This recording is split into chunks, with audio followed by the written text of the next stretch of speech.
managed to scrounge up a pile of power banks left behind by previous passengers. In total, these could last me a combined 47 hours worth of laptop battery, perhaps more if I use them sparingly. I'll try to be quick, so the spent battery is not wasted. I'm not alone. There are others with me. They've descended into the lower levels, cautiously taking a path safest toward the boiler room. I'm not envious of their current task, but neither is mine a walk in the park. I am barred with passenger cabin 3, the only room with its door labeled by a lotus in my current floor. I have been tasked to survive alone in this room till the end of the next week, and if they manage to get the generator running, then I will join them at the lower levels. I only hope that the scratching in the door stops. The noises unease me. I'd have gone insane not without posting this, to get this all off my chest. Luckily, before Thomas left with the others, he had fixed a router near the passenger cabins. The internet still reached us, despite where we were. It lagged like hell, but it still functions. We figured out that the place we're in messes with compasses and non-mechanical clocks. I'm positive that I managed to write this post and send it out to warn you, all of you, and let you know, if you're ever in River Thames, never get on a ship called the Tartarus Express, especially if it's late at night. I fear that it may already be too late for me and many others stuck on this boat from hell, and posting this may be a last desperate effort for a Hail Mary, though I'm anticipating this comes in handy to someone, anyone, and even if this may be a feeble attempt, we will not be silenced. The depths of my friends, they will not fade unspoken. Should you ever find yourself on this ship one day, I hope this post aids in your survival. Apologies in advance if the recounting of events in the following paragraphs may seem graphic and overly descriptive, but it is for your own good, to understand what kind of fate awaits you if you're not careful, if you make the same mistakes as we did of boarding this cursed ship. I've managed to compile a few notes about this godforsaken vessel. I trust it will serve you well if you've already boarded it, and I pray we may never meet if you still haven't, for if we do, you may possibly never find yourself getting home ever again.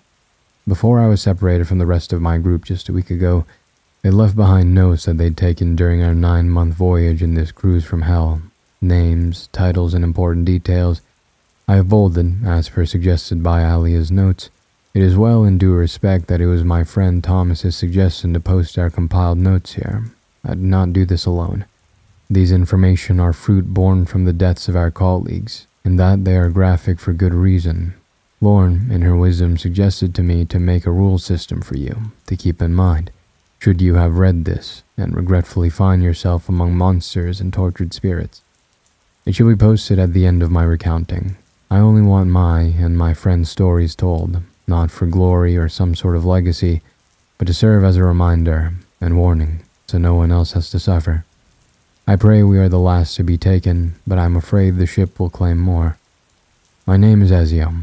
I'm part of a batch of students that went on a trip near Port London on October 15, 2024. We boarded a boat labeled as Tartarus Express, and we haven't docked ever since. It was a rare sight, honestly. Many of us thought it was a publicity stunt at first, especially since the Tartarus Express was not listed on any official schedule. You'll never find it on Transport for London's app, and if you ask around, no one will have a clue about it. What does it look like? It's an old passenger liner, ironclad, paint-chipped, the sort of vessel that hasn't passed inspection in decades. From what we'd found out about it, it runs on steam, has a boiler room, promenade, and quarterdeck. It fashioned a large antenna attached near its sun deck, and as far as we've seen, it had large steel rudders and propellers. No crew was present. Even in the portholes, not a single figure in sight. The hull was streaked with rust, weeping down trails of what looked like dried-up blood. In the right light, you would see, among the rusted scum on the hull, the caricature of large, scarlet letters spell out its cursed name, Tartarus Express. I'm sorry, I don't know much about ships to continue about this. I feel my ineptitude creep around me and still taunt me, weakness that festers deep within like mildew and rotten flesh. Sorry, I am sorry. The recounting. I'll continue. Our guide thought it had been a promotional and led us up those steps, confidence in his voice as he herded us in that solemn day, 15th of October, on that early noon. We knew little that we had just damned ourselves to otherworldly agony. Come along, let's follow the superstructure. We should hopefully get a hold of the captain or spot a crewman that might lead us to him," said Mr. Albert. He was quite mighty then. We could have never imagined he'd go down the way he did. "It appears it may rain soon. We should hurry inside," Mr. Oyama added. His glasses reflected the sun, and somehow, watching the refraction of light reflect from the lenses of his spectacles, I realized that it took us 3 hours to fully realize this was no promo. How stupid we were. We had 3 hours to leave and we didn't. We thought it prudent to stay and take a note of the antique furniture and architecture, fill in our project with Mrs. Wells. We stood there for 3 hours. Unaware, time slipped by. It was a mistake, a massive mistake. I wish I could go back and yank myself and my friends from ever stepping foot on that horrid ramp. I remembered feeling the structure creak unnaturally as our feet touched the surface of the incline, my stomach twisting and the promise of seasickness awaiting me. How I recall our nerves and our excitements. Some of us were hesitant. I was among that camp, while some were eager. "I don't feel good about this," Alia said when we boarded the ramp. We should have listened to her. "It's bloody mental," Louise responded, seeming awe-stricken. I wonder if she's still hanging up there. Oh, valiant, brave, adventurous Louise. She was the most reckless out of all of us. "I ought to reckon if they've gotten a skeleton prop somewhere," Thomas mused while I shuffled behind the group, counting heads, paranoid of the feeling that there were eyes on us, unseen and hidden in the darkness. There were 16 of us, I myself included. We had 3 chaperones. Mr. Albert was a local that our university hired to serve as a guide alongside our anthropology professor, Mrs. Wells, and our homeroom teacher, Mr. Oyama. I fear that they're all dead now. It should have never happened, but we were reckless. Our hubris and ignorance, misguidance, that which held the cleaver, that butchered our friends like pig to a slaughter. October 15th, 5:00 p.m. On our first night here, we didn't notice anything off, at least for the first few hours. It should have been enough encouragement for us to leave. There was no reason to stay. When we were still Port London, up until the sun fell to dusk, casting orange beams as the ship began to move on its own. We were just about done exploring, our papers filled out and to be collected by Mrs. Wells, when we felt the deck creak, the rusted door to the exit connecting to the ramp sealed shut. Allison's scream alerted us. Gathering ourselves, we ran up the bow, watching helplessly as we were far from the port in an instant, the seemingly empty ship moving without a crew to handle it. "What happened?" I was the first to speak, breaking the malignant tension. The ship, it just started moving. I felt my bones vibrate. I knew something was wrong when I got up here and I saw that." Allison pointed. Our eyes followed, and at the lower deck we saw someone. A human-like form, but wrong, twisted and all grotesque, illuminated by the moonlit crepuscule. We tried to make out what the shape was. It was far too uncanny to be human, and looking at it was one of our many mistakes. As when it saw us, it suddenly galloped up the stairs with hoof feet, thudding to the connecting halls to the upper deck. We panicked and scurried back to the others with shaky legs, wasting time by arguing. "Is this a prank? You've got to be kidding. Bullocks." Their responses wasted precious time. Each group we idled more minutes than we should have afforded. Finally, when all of us were gathered, we tried to tell them what happened. Allison broke into tears. I found myself stuttering like a fax machine when Larry threatened to cave my face in for scaring his sister. They didn't believe any of it at first, not until we'd seen the door to the luxury suite creak open, revealing a set of fingers strained by dried-out blood, long, pale, and claw-like with the nails being as brown as oak, spindly limbs and pearly white flesh, almost like a wraith. This pale set of digits felt malevolent, as it tore apart the door from its hinges, splintering wood and brass. I was petrified, frozen in terror, as the alabaster-skinned monster entered the room in slow, lethargic movement. It stood towering over us all. It was hunched, too tall to fit inside, so it crawled and moved on its hands and legs. Its mouth opened up with a wet smack. It was an outstretched gape drooping in a low bow like a pale, fleshy proboscis. The trunk, like organ, had serrated teeth, rows and rows, hundreds if not thousands, miniature but sharp. It reminded me of a leech, though what's worse was that between those jagged rows of sharp teeth was a long, dangling tongue that had a sharpened tip. Everyone else backed away as the creeping monster approached me. I thought back to this many times. Had I died here, would things have gone differently than they are now? Would it have been better or worse? I sensed that the stench of its hot, damp breath was awfully foul, the smell of iron and sewage. I felt its tongue slither from my ankle into my cheek, leaving a slick trail of horrific mucus. Red and a sick color of gray, I can only assume was its previous victim. It felt like a blood marmalade was just smeared onto me. I had to hold in the urge to gag, thinking it had not heard my whimpers, or how I began to silently cry and pray for my life. I was pushed down with its weight with intentions to devour me from the head first. Yet it took its time.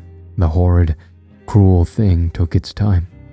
It studied me with its warm and moist sensory organ, the same way a serpent flitters its tongue against the air. I thought that was where I'd die, whimpering like a coward as the undulating flaps of its proboscis widened to swallow me, claws digging against my arms to keep me in place. Its teeth grazed my head, barely creating cuts, as inside I could see several shapes moving. I opened my eyes, wanting to see, wanting to stare down the death that would take me. It was not what I expected. Rather than a uvula or organs, it was just a hollow space. The fleshy walls throbbed. Each wet inhale and putrid exhale it did, I saw lifeless faces, not heads, faces. Faces welcomed me into their flayed legion. How their hollow skin moved while the creature's throat took me deeper. I did not know what happened next. Vividly, I remember my vision blotting dark like ink spilled to my eyes. Next, I was aware of my environment. I awoke to find myself in a cot. Reviewing my notes, it never made sense how I made it out, how they managed to retrieve me from that thing. We've decided to call it the Lurker.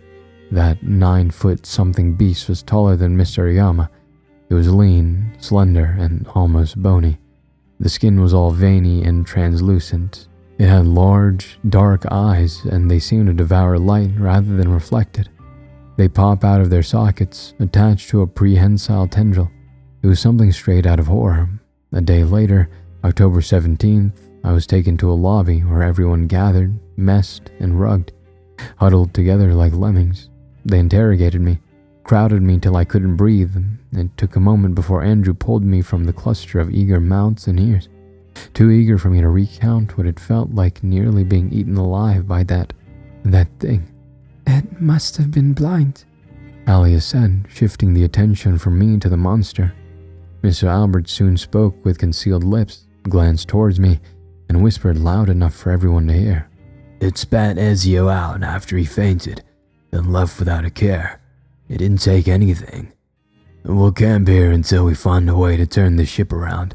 There's enough rations to last everyone at least a week or two. You children find a way to fortify the lobby.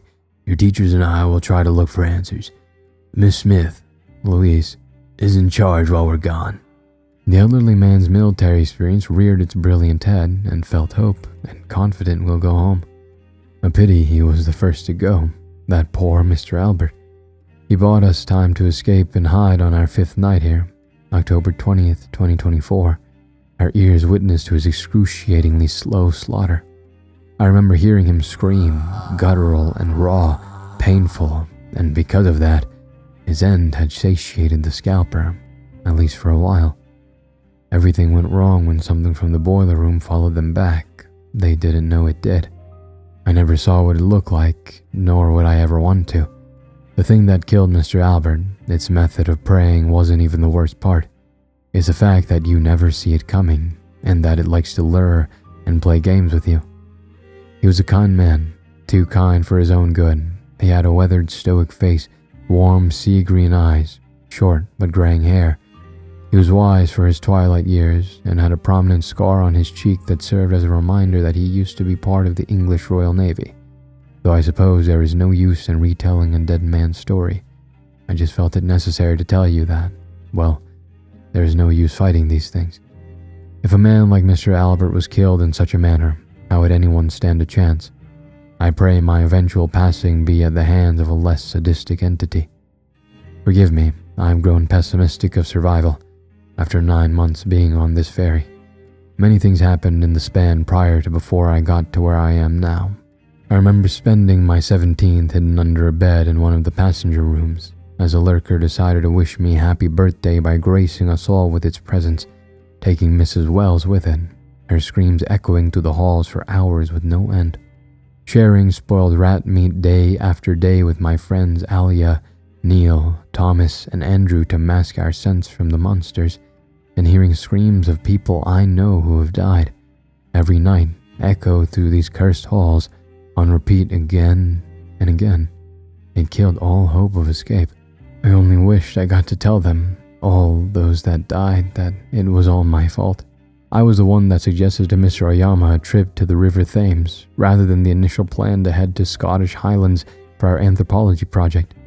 I'd gotten everyone damned eternally over a stupid fascination. I am so afraid, so scared.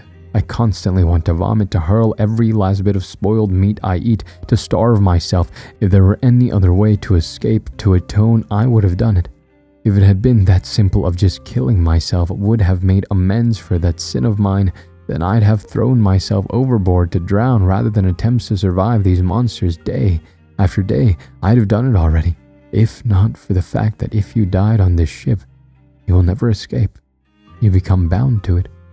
Mr. Albert, he's become part of the ship now, you know. Somewhere in the boiler room, you'll find him roaming, perpetually choking on his own blood and torn scalp, his maw cracked too wide, the jaw sagging to his chest, as you would see him picking up objects and stuffing them down his mouth, applying to his scalped head, desperately trying to mend his broken form. I remember during November 30th, 2024, when I first ran into him. It was another creature we've decided to call the Disemboweler fancied to make a meal out of me. It chased me from the deck to the boiler room. I locked myself in there. When I thought I was safe, I felt a cold, slimy hand with long, outgrown fingers too large to be humans grip on my ankle. I stifled the urge to scream as the scavenger, Mr. Albert, dragged me under a deactivated massive steam engine and hid me from the scalper. Click, click, click. The sound of ticking and clicking, the scalper making them to tease and taunt. The further the sound, the closer it truly was. The further it is, the closer the sound. We hid there for who knows how long. The scavenger, kept its foul hand against my lips. The stench of blood and rot smashed on my cheek. The smell made me gag, but I held it in. I was silently crying the entire time as the bloody creature held me in embrace, a cruel hug that was a constant traumatizing reminder that a fate worse than death awaited me should I be caught. Till finally, it let me go. I crawled out, panting deep as I scurried to the corner, holding myself tight. It cornered me, its wide, inhuman eyes staring at me in that moment. I caught a glimpse of the kind, elderly man that bought us time to hide. If not for him, I'd have suffered a similar fate. He's peaceful, that I understood, but I also realized that he was not entirely harmless.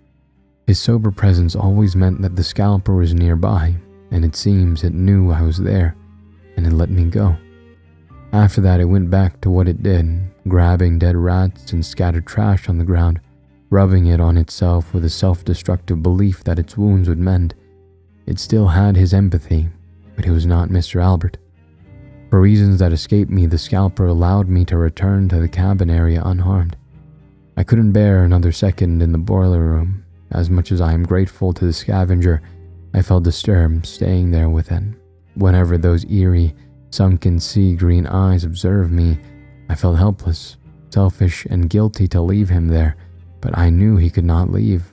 I just knew he was stuck where he had been killed. Out of respect for the man that gave his life for ours, I will consider Mr. Albert dead, and that thing a separate entity. There are no burials in this godless place, so preserving memories of those that succumbed to this place's foul affliction, the best we could do to mourn and remember them was remind ourselves who they were in life, and not what they'd become. Will I be like them someday? Or will I continue to rot and stagnate? It's already been so long since I felt land on my feet. It's been so long since I've had to stand without feeling the surface beneath me creak and groan, my surroundings swaying. It's been so long since I had slept that was not filled with nightmares. Recently, my run-in with the disemboweler plagued my consciousness and dreams with continuous memories of it. You would always hear it, the sound of its entrails dragging on the floor as it crawls on mangled limbs, overgrown flaps of putrid rotting flesh sagging alongside it as outward stretched ribs poked from the gaping maw on its stomach, the squelch of its intestines moving about as black tinted blood pools and drops on where it crawls, leaving a horrid trail of clotting red puddles in its cursed wake. Its flesh sagged in strips, half rotted and sloughing off the withered bone, twitching with every moment as if it hurts just by existing. The stench was overwhelming, the smell of bile, curdled stomach acid, the sour meat that practically turned to jelly. You could taste the stench before you saw it. It was a choking mix of copper and decay. It stuck to your throat like warm vomit. Flies dared not to land on it. It was greasy and excreted a foul odor that reminded me of compost pits under a sweltering summer. If you don't hear it first, then gods, the smell will let you know if it is within a 13-yard vicinity. I'd rather experience dreamless sleep once more than meet it again. For 3 months, my dreams were haunted by those 3 encounters. I resorted to fantasies of harming myself to distract my mind, to cut and graze skin. That was another thing. This place, it messes with your mind. It fills you with self-destructive thoughts, until one day, it just bursts out. Oh, Allison, if only we noticed sooner. During the 23rd of December, a day before Christmas, we found her one day, sunken into the wall, absorbed by it. The worst thing was she was still conscious. She spoke not in tongues, but wrote them on the wall with bloodied fingers and broken nails. Quote, "I koni jintai Persephone." I tried to search it, but among compasses and clocks, it seems translators fail in this place as well. We suspected that her depressive episode caught up with her, pushing her to a brink of unseen metamorphosis. This place changes you if you die here. You return not as yourself, but as a tortured, cursed apparition. If you let yourself go mentally and physically, you become a loathsome thrall of this place. He could have done better. None of us understood her, but somehow Julian understood. Perhaps it was because they were lovers, or perhaps he felt too guilty he could not do more for her, but he ordered us to leave the room, and from outside we can hear him break down, screaming in grief as he presumably put her out of her misery. I shivered to imagine what it must have been like for Julian to slay his own lover. I just saw him come out the room, bloodied.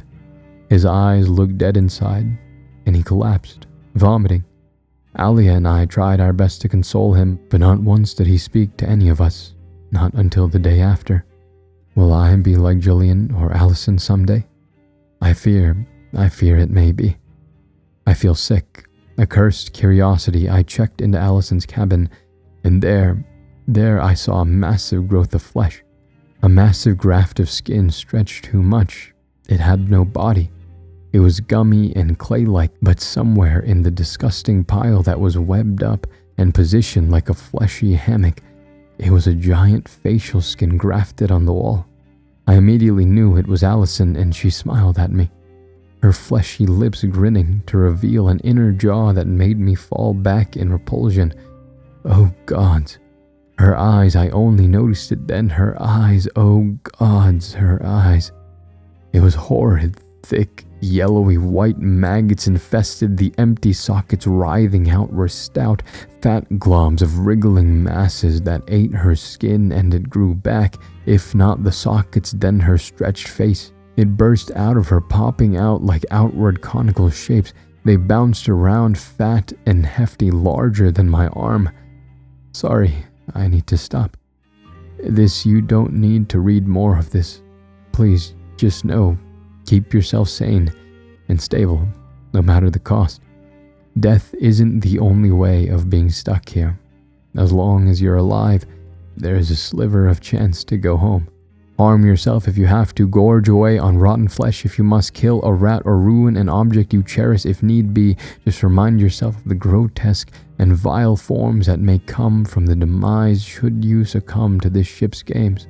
All of it, just to remind yourself to never give in. Sorry, I spiraled again. I will pace myself. I need to get a hold of my mental faculties, for everyone, so that our damnation in this hellscape is not fully in vain. My attitude has grown for the worse in these past few months. Stuck in here, I can feel it change me, change who I am. No, doesn't matter for now. All that matters is you understand this. The entities residing in the vessel, there are three kinds. There are the thralls, those of that naturally dwell here, the ones that hunt, maim, and kill out of pure sadistic pleasure.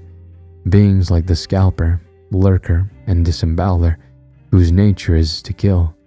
The hollowed beings that come as a result of a person's death aboard the Tartarus Express, like the scavenger. Then lastly are the lost, creatures born from the total corruption and degradation of a human's will to live and escape their will to fight and their desire to resist. Allison, this ship is evil. It taunts us. It toys with us. It feeds on suffering. Whether you go down crying or screaming or in a blazing glory, you become part of the ship, and it will eat and engorge itself on your eternal pain. The water, yes, I nearly forgot. Sorry. It's been 2 days now since I last ate. My stomach is in constant pain, and I keep misplacing my notes. Going overboard, throwing yourself overboard is not a wise action to do. Julian, our class athlete, tri-cup winner of our nationwide swimming competitions. Oh, poor, ignorant Julian. He was confident that cold, ruthless evening of December 24th, 2024, when he'd had enough of eating scraps. When Allison was taken the night before, he told us to watch from our windows, that he would jump and swim to shore. We held with bated breath as it struck midnight of December 25th. Julian leapt, and we never saw of him again. Many of us had hoped he'd made it, and those that remain still think he did. But I knew the water took him, turned and warped him into something else. I saw it one evening, during New Year's 2025. The hollowed never come during holidays, it seems, but the thralls, those that were the result of being murdered, killed, or have died, they do not follow this rule.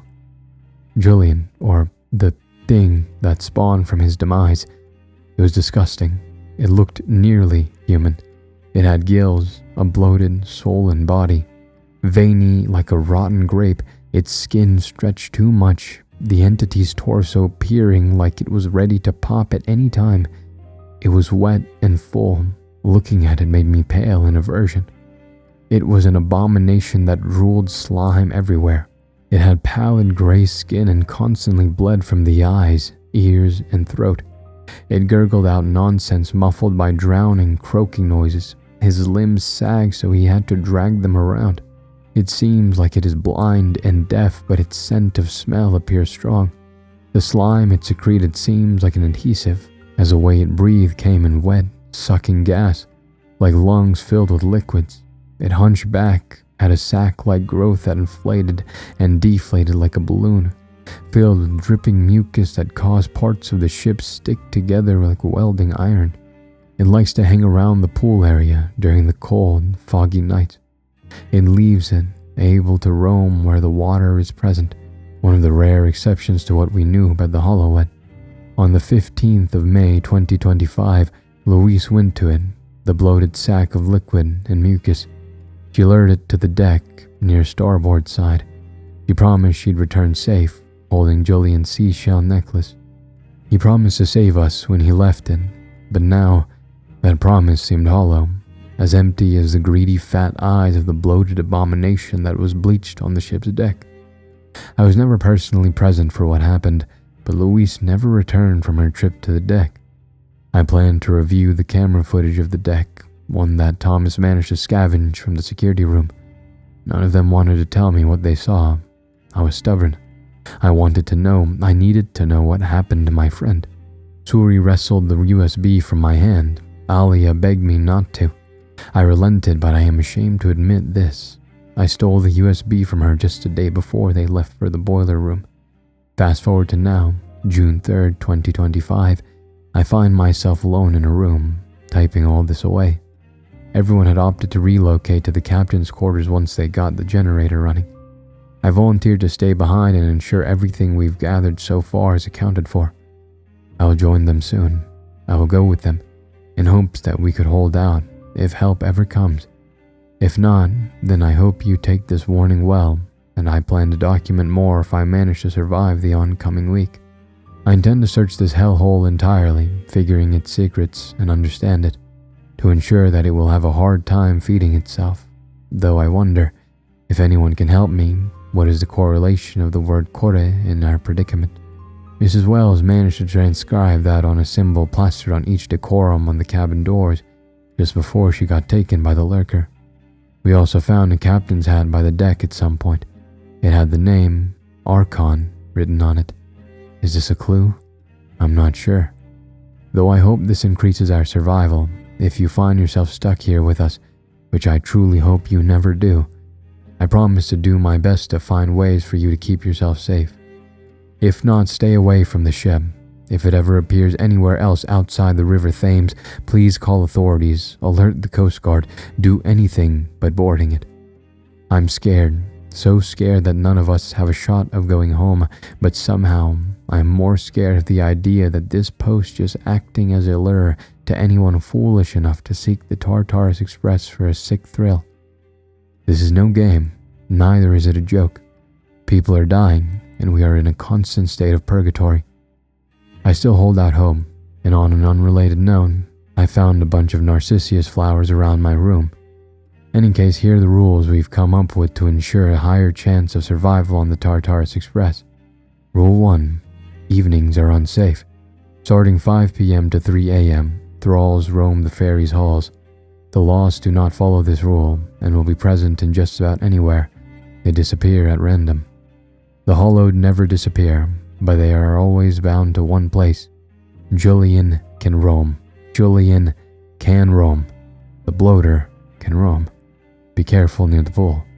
We were wrong about the lurker. It doesn't disappear, it just hides. It doesn't disappear, it just hides. Rule 2. Do not eat the pomegranate. I know starvation is awful and that hunger gnaws away at you like a parasite, but never in your life eat the pomegranate you find growing around the ship or any kind of pomegranates at all. We don't know what happens, but Mrs. Well warned us before she was taken. Rule 3. Learn to eat spoiled meat. One of the few things that mask your scent from creatures like the disemboweler and the bloater, Julian, those that rely on senses of smell, cannot detect you if you are covered in rotten meat of any kind, or just simply have incorporated eating it in your diet. I suggest stick to rotten rat. You're less likely to succumb to regret and mental repercussions if you avoid cannibalism altogether. Rule 4. The passenger cabins are safe spaces, but are not absolute. Entities often lack cognitive function and logic to open doors. They are pure monsters that rely on their senses. As long as you are quiet during the night and do not do anything to stand out, you'd be safe. But if you hear clicking noises, I'm so sorry. There's only a small chance of survival when it comes to the scalper, even if your door is closed and locked and you are hidden under the bed. Rule 5. Do not allow intrusive thoughts to win. Like I mentioned before, you would, for the best, prefer to remain sane and mentally stable. If you happen to fall too much into depression or do something rash while under influence of anything, there's a high chance you become lost. So do everything in your power to take your mind off stress. Entertain yourself in any way possible that doesn't endanger yourself or others. The lost, in my opinion, are the most dangerous. It will not disappear and will haunt these halls without limits. Rule 6. Never forage in the cafeteria. Larry wouldn't listen. If you take food from the cafeteria and eat it, something comes for you. If need be, look in the passenger rooms marked with lotus symbols, risk starvation or find a rat, a seagull or catch a pelican. Just never take anything from the cafeteria, no matter how fresh or enticing it seems, especially the water. Larry grabbed just a single bottled water, and the dawn after he came to us with his right hand sawn off and a bloodied piece of paper on his table, labeled with, quote, ambrosia and nectar, not fit for mortal consumption, end quote. Whatever it is, you would not prefer to encounter it. Rule 7. Hide from the rain. Don't let yourself get wet by rainwater. It changes you. Not drastically, but it kills all manner of emotions, empathy, and humanity. Siri changed. She got dripped on by a single raindrop on her shoulder. She acts like a machine. She doesn't smile, get angry, or even just a single emotion. She's just there now. We all feel uneasy around her, but we understand that it's still her. Don't think about boiling it and drinking it. It's not a wise idea either. Rule 8. Find a lotus-marked room. These are anomalous. They refill every 3 days with bottles of non-alcoholic wine, bags of crisps, and pomegranates. Do not eat the pomegranates. Clothing that fit you, objects you find interesting, they appear. Just sleep in one for an evening, and you claim it. That room belongs to you as long as you live. It is your best bet at surviving hunger. It will not hide you from the scalper, but it will shelter you from most monsters. Rule 9. Don't use the restroom. Each room with a lotus mark or not has a personal restroom. Use that if you must, but never go to the designated restroom near Commercial Hall B. The disemboweler fancies it as a nest. Don't even think about pissing in the pool. I know we're surviving and are stuck in a ferry from hell, but please try to be civil. Rule 10. There are no faces on the walls. Ignore them. Just ignore them. These are memories taking shape. If you stare at one too much, you would dream about their life. You would not enjoy being plagued by excruciating deaths in your dreams. That is just going to hasten your mental decline. Rule 11. Removed. This had proven too risky. I scrubbed this one out immediately. Just trust me, please. I had no idea who even wrote this one in my journal. Forgive me. Rule 12. Time does not flow normally. This one doesn't change too much, but it really screws your body clock over. Night is longer and comes first before the day. There are 19 hours during the night, and there are 6 hours during the day. There are 25 hours in a day here. We have yet to figure out what this entails, but it is odd. You have little time to get sunlight, and neither do you want it to last longer. Although the monsters come during the night, during the day, the sun blazes so hot, if you stay out too long in an area unprotected by shade, you would burn alive. The sun is not your friend, but neither are the stars. The stars are not stars. Do not look at them. Please don't. End of list. That ends the list section and a summary of events so far, as I promised. Alia, Hughes, Thomas, Andrew, Larry, Suri, Hannah, Harry, and Lauren. I hope things are going well for all of you. I know that boiler room is not exactly the safest place to be, but I hope you succeed.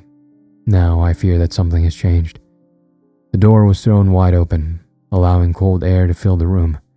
I fear my time has come, but no. Rather than being gored or eaten, I could feel my tears drip. My body violently reeled back as I heard a familiar voice call to me. Sitting here, contemplating, I believe I just understood what the lurker took during our first night here. Because when the door just opened, standing before me with eyes deep and sunken and skin pale as moonlight, a look indifferent but relatable at the same time, it was none other than my anthropology professor, Mrs. Wells. Man, what a crazy boat.